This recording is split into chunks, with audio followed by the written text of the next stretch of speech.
Hello Gundam fans. I've always enjoyed Gundam robot model kits. Never really watched the TV shows. I'm trying to, kind of, if I have spare time. There's just a lot of different animations. I've never built a real grade. This is called a real grade. I built a perfect grade before real grade even existed, like a Titan's perfect grade, and then a few master grades and many high grades. So, I rather like this Zeong character because it's just weird. It's just, I love the mono eye robots, and then the fact that this thing has no legs, but a bunch of crazy jet engines, or rocket thrusters. I think it's cool. So we're going to try to build this one today. This says Bandai Spears 2021 as far as when this kit came out. I didn't know this was so new. I think I kind of thought this thing has been around for several years. I actually bought this probably 6 months to a year ago. I just haven't had time to build it. It's a big commitment making a robot. Well, cutting it and putting together isn't too much of a commitment, but painting it, that like quadruples the amount of time as far as making it look nice. So it looks like, I mean, there's a lot of molded in colors as you can see, so I can understand if you don't like painting, you don't really need to paint this thing. Sorry, this box is just massive. This is like a master grade size box, but it's because this Zeong is a huge robot in the universe. So remote controlled flying hands and cool posing.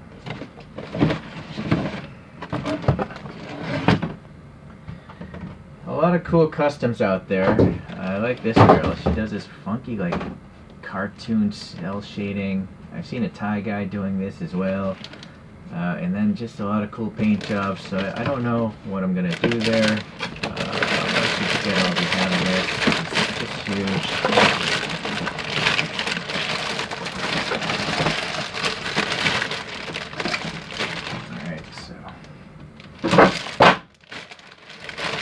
The decals are in this bag of runners here. I see the joint is number 18. I have no idea how many runners there are. But if you're completely new to model kits, Bandai pretty much makes the best model kits out there. You can see they actually have compound colors. Like they're molding one sprue, and it literally has 1, 2, 3, 4 different colors in this one tree. Crazy injection systems, and then you don't need any glue on these model kits, all these Gundam robot kits. So no glue. The only, I guess, detriment to all model kits is when you clip the plastic off there, very often it's visible. So to do it right, you would have to paint every part after you clip off and sand those little nubs down. I don't know if I'm going to do that yet. So again, a big commitment. The one nice thing, because there's no glue, maybe I'll just put it together and then decide to paint it later. You know, just do what most other people do, just put it together. Although, I don't know, part of me wants to like rust the thing, because I have a bunch of rust solution, like little iron paste, and it'll literally rust it like real rust.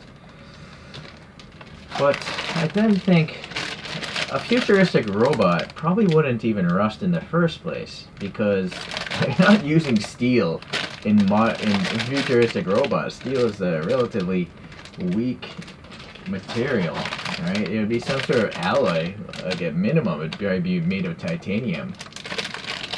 Right, so titanium, aluminum, those things don't rust, but in the futuristic world, maybe they would be made of some sort of plastic or something that's stronger than metals. One thing that does bother me is the color of this red for these thrusters. It is just too bright. Yeah, so another idea I have going on in my mind, because you have a lot of the shininess of this plastic here, I might just put it together and then spray the whole thing with dull coat and then see what that does, because that dull coat will help it to look weathered. Or after I dull coat it, I do a paint wash over it, and then it'll look like a dusty robot. Not a rusty robot, but a dusty robot, because there's definitely going to be a lot of dust and debris out in space. Okay, well, here's a nice huge stand system. 2 stands. And then, yeah, just many different colors it looks like. So let me take some time here, get these out of the bag. So let's just take a very quick look. I count 23 different runners here. So this, I don't know why they would just call this ACB5. But anyways, there's 3 letters there. BA14, I have a suspicion the 2 BA14s, very glossy. See, I'm not a fan of that. And it turns out there's a 3rd stand in there, so there's like a trifecta of a stand here, which is BA. So anyways, I think these might all have to do with the displaying of the actual robot. They're not actually they're not part of the robot, just displaying it. You'll also see the way the plastic met inside the mold, so that's very unsightly, this like triangular shape. So I think maybe those would require a painting of some sort, if not just black. So we already saw this, right? Very cool. B is all the I think oh no, it's the fingers. This is why I also kind of bought this robot. I really like articulating fingers, and so if you look at this has, you know, white, well, it's an off-white gray, and then this dark gray, but they're flowing into the same piece, and it's crazy. Once you clip this off, this becomes a working finger, like joints. So I find it fascinating that they're able to make something molded as one piece, but somehow it becomes a moving piece after the fact. So it reminds me of the Shinmusha. I think that one had a leg joint in a similar fashion, where you cut it out and then it starts moving on it, and it's just nuts. So that, again, most advanced plastics company I'm aware of. Yeah, this is standard stuff. It's like a light gray, but you can see like the waviness right there of how the plastic flowed in the mold. So I'm not sure if just giving it a matte coat will help, or maybe, well, I guess we'll find out whatever I decide to do. There's outside panels here. So now these are all the internal frame pieces, and originally I was thinking about rusting these, but again, that whole story about a super modern fighting a robot, I just don't think it's gonna rust. So I think let's just dust it off. It's not metallic, these grays. It's just a dark gray for all these. Now these are the thruster bits. And then this bluish color is very shiny. Not a fan of that again. I guess if you wanted a robot that came straight off the assembly line, this could be what it looks like. But something about this red, I feel like too much light is getting through the plastic or something. It almost looks neon. Maybe it's my bright LED light up above, but the other sprues don't look that bad. A little purplish, and 2 different yellows here. So, and then there's 3 wires. I'm pretty sure the black ones are for the remote controlled hands. No idea what this one has been before, but we'll find out in the instructions. And then here's that sticker sheet. It's not, I don't think they're decals. I think they're literally stickers, which I don't know. I guess it's easier to put stickers on. But the problem with stickers is all the clear stuff. You'll see this clear border. I should probably just show you the instruction manual. For those uninitiated, those are all the runners you should get in the box. The Gundam boxes are never taped together, so you can inspect them. I saw some other reviewers saying that it's very rare, but sometimes you might actually be missing parts from the injection molding process. They do mention that you should cut away from the object itself and then cut again to get a nice cleaner cut, like a pre-cut and a finished cut. Something about the stickers here, aligning. Use tweezers, it helps to put the stickers on. I don't think that's common sense, but some of the runners are excess on the back sides, the non-visible sides, and so you might have to clean those off in order to fit the part onto another part. It's a little extra work, but you don't see the ugly plastic, right? So it's smart. I think it's smart design to do it that way, because the less you see of those little plastic runner nibs, the better. So there's a nice image of the internal frame. It's very cool. And then, yeah, they'll start with the head unit, and then I like the color coding that they have here. Don't cut that. You know, they have some nice icons here. So you'll notice it's kind of like an IKEA furniture thing. There isn't too much text here, only when it's really necessary. But you could probably figure it out without knowing English or Japanese, which is why I think Gundams are quite popular everywhere in the world. So, alright, so really well laid out. Something about the ordering of assembly. You know, you must do step ones and go higher, so that makes sense. Alright, a lot of directional things. Okay, so I think you get the idea there. Build in these stages. The arms are considered the weapons, and yeah, in particular, the whole finger thing. How you can trim it off, and then you can break which way they bend. There's a specific way they bend, it seems. Could be unidirectional the very first time you bend it, maybe? Okay. And then that trifecta stand there. Okay, so really cool how it looks without paint in it, it seems. And then it has some legs, so if you don't want the stand, it's kind of like temporary landing gear before it became a perfect Zeong. And then that's where all the stickers go. So I am a little curious if the stickers stick really well, or if they'll peel off in the future. Let me get all those runners back and start clipping them off and separating them into their own bins, and then I'll start assembly.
Alright, look at this thing. It is awesome. This is a 1/6 scale battle rifle. Sorry, I can't tell you who made it. They don't really put their brands on those things, but you can look up on eBay or whatever, 1/6 rifle.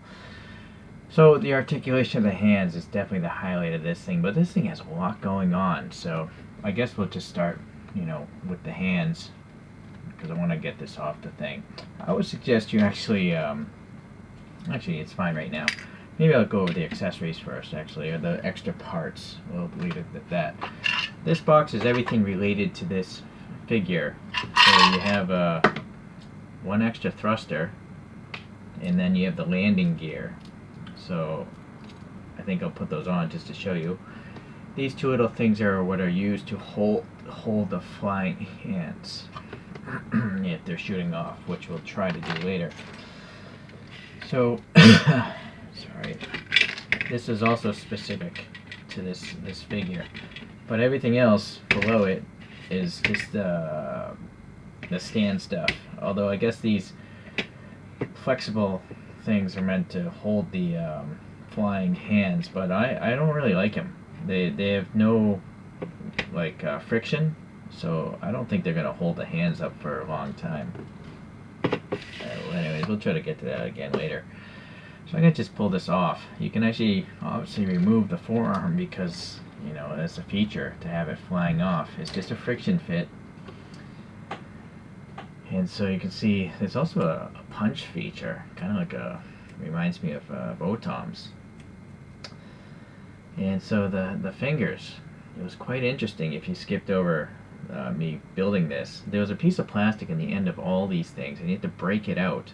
And breaking that out has something to do with the ease of flexing it after the fact. I didn't realize that till later, but this hand, all these fingers, right? I mean, these fingers are molded as one process. I didn't assemble these fingers. It was quite interesting. You might want to go back to that section. So it's very cool. And just like the Zeong and the cartoons, they're cannons in the ends of the fingertips. That's why they have big holes in them, because it's supposed to be some sort of weapons of some sort. Alright, so you got the wrist articulation. It's okay, but it's not great because it collides with the gauntlet here. But that can obviously come out pretty well. And again, you can take this whole thing apart and paint parts or whatever, which maybe I'll do in a different video. This video is so long already. I'm not gonna paint this in this video. If I do it, I'll do it as a different one. Okay, so that's what's going on with the hand here. Now what's weird is if this is supposed to go in here, I don't see where it's supposed to go in. Oh, there you go. All right. So if you do put it on the stand, it would be something like this. I guess if it's perfectly vertical, I guess it's alright. But yeah, see, any sort of movement, it just falls down. These are weird. It's a weird choice that Bandai gave you. The other ones, this is hard plastic.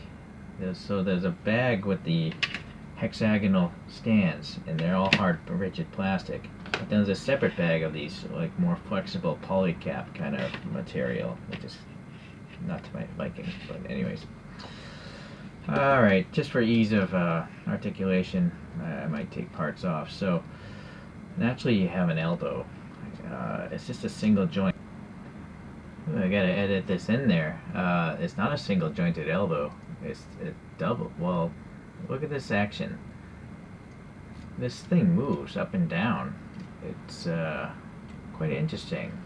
It is a double hinge, but this armor plate comes with it, so really impressive. Look at that thing. So straight, 90, and then really far out. Oh boy, this. Oh, it's pulling out of the arm, but you could almost get it to fold over itself, and it's still kind of trapped there. Although it is quite loose in there. So yeah. And then there's a rotary action there, and then you'll see here that there's a ball peg, or it's more like There's a butterfly. There's a lot going on. Hold on, I'm gonna pull out the whole joint. In fact, let me take it apart, and I'll show you even more. But before I do that, let's just show you this. This articulates here. This little tip. So if you swing the arm way up, that can get out of the way. All right, but let me take this arm off. All right, so you'll see in the torso there's a swing out butterfly, so you can get some reach there, and then this pivots on that. This pivots on that. So there's literally 3 points of articulation. 1, 2, 1, 2, 3. Yes, 3 points of articulation just in this shoulder. So you can have the the stuff really flush or really far out for reaching across the chest or something like that. Look at that. Cool. Alright, so that's what's going on with that. I also noticed here, this thing articulates. There's like a thruster, I guess, in the shoulder. Alright, so a little bit there, more there. So naturally that's going to move up and down to move the shoulder there. I guess it'd be the deltoid. Is that the deltoid muscle? Sorry, I forget my anatomy. But one thing that was a little alarming is this main peg here is quite loose. It's not a very tight fit, as you saw. The whole bottom fell out because it's so heavy. Alright, well, one huge highlight is the mono eye. There's a gear mechanism inside this head. And so when you turn the head, you can see the mono eye turn to that side. When I go to this side, the mono eye moves with it. I just had to reset the camera so there's better light. See? That's really cool. And even so, it's not permanently attached. The gear is inside the head. See, this is supposed to be an escape shuttle, from what I understand. I will say I'm a little scared of these antennae. It is rigid plastic, so if you drop this, those are kind of gonna break for sure. Yeah. These little thrusters also articulate, so that's nice. A little bit back, a little bit forward. Yeah. So the only thing the mono eye can't do is go up and around. I'm not sure. I wonder if the master grade one does that. But this actually has more detail than the master grade because this is a newer model. So that kind of looks like a big thruster also. So that's a really cool head. I almost wish the antennae, well, if they ever do break, I'll just probably leave them off because I think it looks okay. Even without the antennae, I think. It looks more functional, I think. So you saw, right, there's no glue here. So I am noticing some parts are not really tight. This is unlike my experiences in the past with other Gundams. So I don't know if that's just an anomaly with my kit, or if like this is pretty common nowadays with Gundam model kits. I don't know. Maybe someone could leave a comment because I haven't built a kit in a long time. But that antennae obviously is going to help to keep that plate in. Alright, so I'll just get that off as well. That shoulder piece, the whole thing can move, but also this end thruster thing can move. Okay. Alright, we went over that. Now also, these thrusters here, they can move in and out. But they're also kind of tied to the torso. So if they're fully closed and you see, if I bend the guy back or bend the guy forward, it pushes the thing. There's like a lever that pushes these things out, in or out. Unfortunately, they don't retract automatically. You have to reset the thing. But it's nice that you have a little bit of, movement like that. So that's cool. And then you saw the gray here is closed right now, but but you see how it opens up? So that's another point of articulation. It's capable of actually opening and closing a little bit. So that's really cool. Alright, so naturally you saw that torso's articulation. Spin-wise, not happening. Up here at least. The spin is way down here in the lower torso. But then you see this mechanism, so you can really reach out, get the torso way up there. So you got, quite a bit of articulation. 3 points here just from the side view. 1, 2, 3. So very cool. Alright. This hatch can come off, but there's nothing behind there. Oh, one thing I forgot is the head actually does have a hatch. I guess this is where the pilot, Char Aznable, is supposed to get in and out of this thing. It didn't actually come with a miniature figure because, I mean, it would be so small. It'd be like the size of a grain of rice. Alright, so nice little cannon detail or whatever that plasma gun is in his mouth there. It's not metallic though, it's just a gray. Alright, let's see. Was there anything else in the torso? I don't think so. Oh, the neck. Yeah, the neck goes front and back, but it doesn't go side to side. There's no side rocker. And then this thing, I guess you'd call it the lower neck or the upper chest. But again, no side to side, just front and back. So let me pop the head back on. So you can get a lot of back view, or a little bit there, or a lot of front view.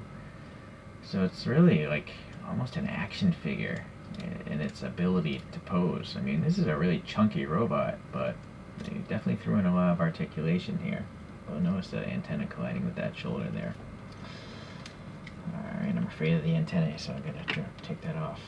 Alright, this hatch also opens, so maybe this is a hatch for someone else.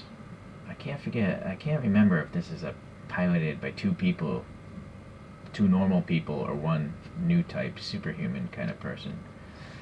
Well, anyways, it's nice to have a little hatch. You notice it actually popped out. So, see? See, it's like resting out, and then you pop it in further. These little extra bits, I think, make it actually a playable model. It's a scale model, but you can actually play with it. Although it's probably going to get really loose if you play with it a lot. Okay. So yeah, that peg goes way down in there, and there's really detail on everything. Every part, inside, outside, there's detail thrown in there. So even though you won't see most of it, it's quite amazing that it's all there. See, look at all those hoses and stuff inside of there. Alright, so you got all these moving panels here. They're on a ball joint, just one ball joint. This one here, it's like pivoting right there. So yeah, you can up, down, in, out, right? And it makes no sense to block that, but you can. And then you can start peeking, seeing some other bits. I may have pushed it too far. But yeah, that ball joint is on a pivot itself. See, get close or pivot that thing out. So very cool.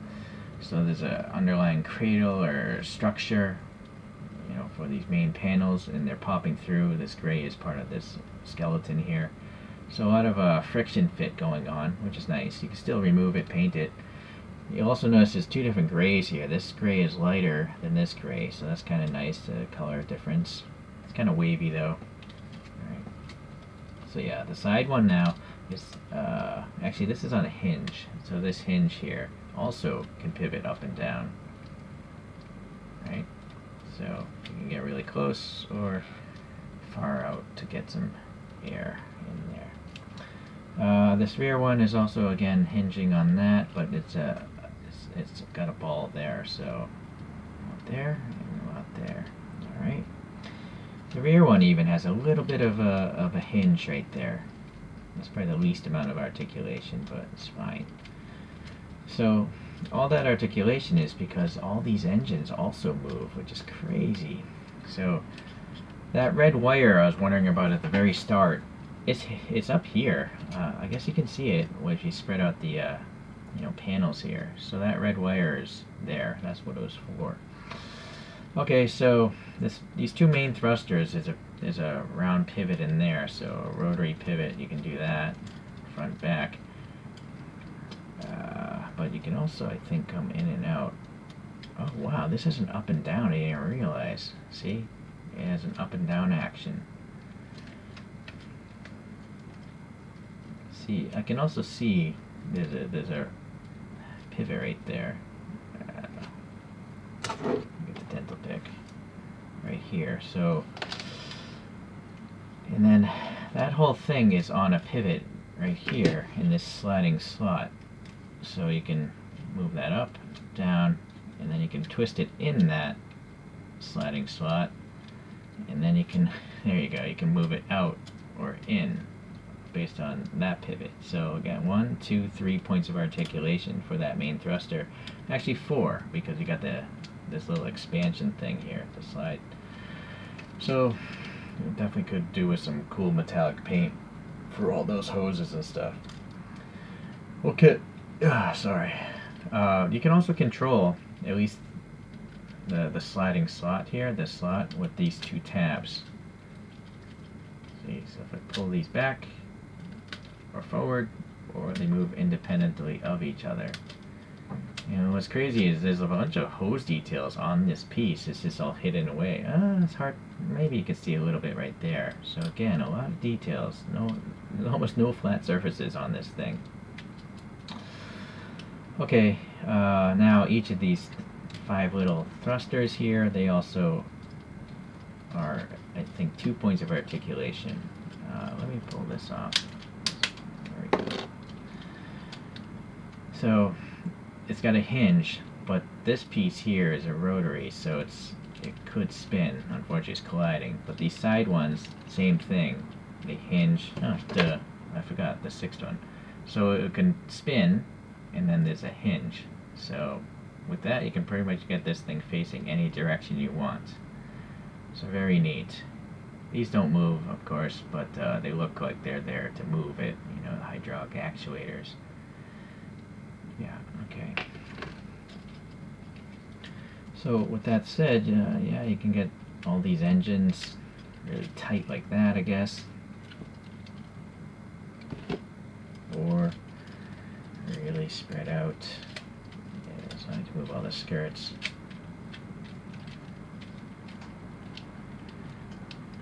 Yeah. So, yeah, it's a lot of fun. It's really cool. Alright, let's do the landing gear thing. So these are the 2 main rear feet.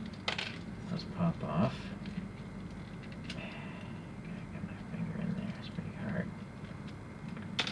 And I think this is the other one here. So, let's see, I've never done this before, but I think this must go here. And then this must go here. And then this either goes up, yeah, I guess it must go up front like that. I think it's supposed to rest on there. And then this thing goes back on. I don't know if it's the first peg or the last peg. I should probably look at the instructions, but, well, I'm going to just wing it. And then these go into these corresponding pegs here. So, alright.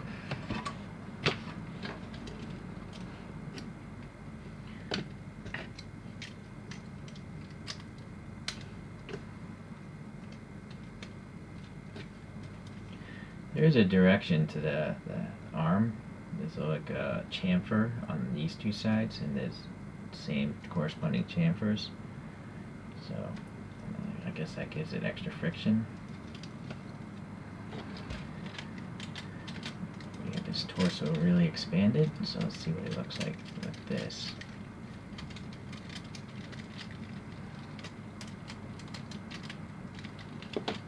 Yeah, it's quite interesting. He's really outside of his lower torso.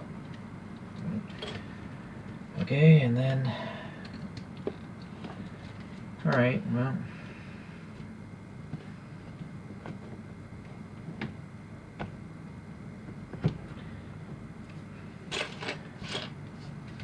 very cool. I guess maybe you're curious how tall it is with this mode. Let's see. It's about almost 6 inches or 14.5 centimeters. If you count the antenna, I would say 6 inches or 15 centimeters.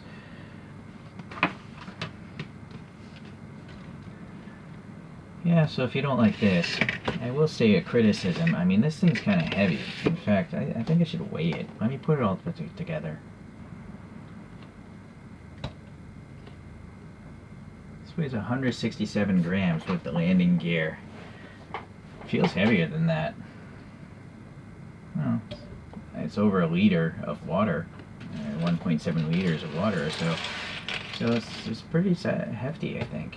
And so that leads to, I brought that up, is this little stand here, it's plastic. It's a good design that Bandai does, because they have this lock mechanism. If I push this in, there's a tooth that engages the gear mechanism up there. See, right now this isn't moving, but if I pull it out, it'll move. If I want to lock it, I just push it in and it locks it in place. But everything is plastic, so I guess it's better than nothing. But you definitely, I feel like you don't want to adjust this thing while it's on the stand, because it just wobbles a lot. And you do have different length, I guess I would call them ladders, if you want to get the thing taller or higher up, something like that. I think you could actually just get away with one stand if you're not going to pose it with the flying hands. Right. And then also, one criticism I have is these things don't really lock in place. So only weight is keeping that thing in there. It's a little bit sketchy, I think. It did come with all these other, stand bits, like this one. You could put a ladder on this one. But unfortunately, there's no way to mount this on this plate. It's supposed to just kind of hang out on its own outside, like this, But it's so small, the base. So, I don't know, it's kind of weird. And then these little things are for other Gundams to go into their torsos or whatnot. So, that's for anyone that's totally new to Gundams, which is probably the majority of my viewers. Okay. Yeah, I'm going to display in the flight mode. Let me get back and let's do the whole shooting arm thing out. As you can see, it kind of works. The wire is solid core. It's not a braided wire. It's a solid piece of copper. So the wire itself is actually helping to support this. This thing is actually more about alignment. Although this one I have resting on the ground. So it's a really snug fit, the wire insulation in the arm and also in the hand. So very, very good design there. Obviously you can cut it if you want it shorter, but I would just bend it and stuff. So it's just standard wire without the markings for doing electrical work. Okay, I'm gonna get one last pose. So there you see, it's a bit wobbly, that stand. You might not want to pose it off to the side like this. It concerns me. If you guys know of a stand that's really strong, like preferably made out of aluminum or something like that for Gundams, please leave a comment, because I definitely want to buy that. One other thing, I have my Converge figure here of an RX-78. This one's in 711 colors. I believe these two actually fought or fought by side or something. They have some sort of relationship in the Gundam universe. Sorry, I don't have time to watch all these cartoons. But I understand that this is an extremely large robot in Gundam, and Gundams themselves are really large robots. Alright, well, back to this model in conclusion. This is a marvel of engineering. It's a great value compared to the other things I review on this channel. This thing is far more entertaining than a static model of a car that sits there and looks nice. This thing looks nice, but you can actually play with the thing. With the hands, you can pose it in so many different ways. The thrusters, the torso, all the little head escape pod there, the hatches and stuff. Really cool. I guess the only drawback is it takes time. I didn't even paint this. It took so long for me to cut these things off, clean up the cuttings, put it together, and just discover the engineering behind it. Bandai really is probably the best toy company out there as far as complexity of toys go, in my opinion.